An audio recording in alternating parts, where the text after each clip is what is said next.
এখানে কার জন্য একটা হেলমেট পড়ে গেছে, তো দেখি যদি কোনো বাইকার ভাই সামনে দেখা হয় ওনার সাথে তো ওনাকে দিয়ে দিব ইনশাল্লাহ।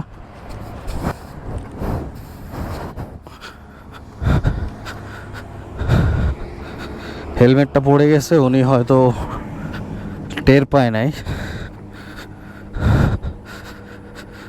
যাই হোক, মানুষের উপকারে আসতে পারলেই সেটাই হবে আমার সার্থকতা। তো দেখি এটা আমি আমার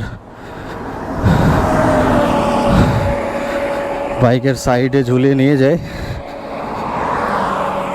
ইনশাল্লাহ হয়তো বা সামনে ওনার সাথে দেখা হবে।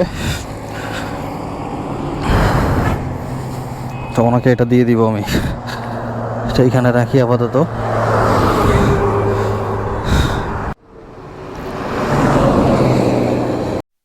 এইখানে একটা বিষয় হয়েছে যে সেটা হচ্ছে আমি যখন হেলমেটটা উঠাই এবং উঠানোর পরে আমি পুনরায় আবার বাইক রাইড শুরু করি, কিন্তু অসতর্কতাবশত আমি আমার বাইকের স্ট্যান্ডটি উঠাতে একদমই ভুলে গিয়েছিলাম।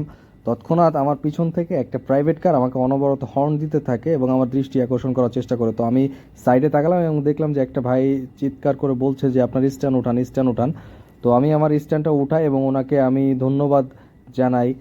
দিকে উনি মানে খেয়াল করেছে এবং আমাকে এটার বিষয়ে সতর্কও করে দিয়েছে যে কোনো সময় এই যে সাইড স্ট্যান্ড থাকলে যে কোনো সময় কর্নারিং করার সময় কিন্তু যে কোনো ধরনের দুর্ঘটনাও ঘটতে পারে।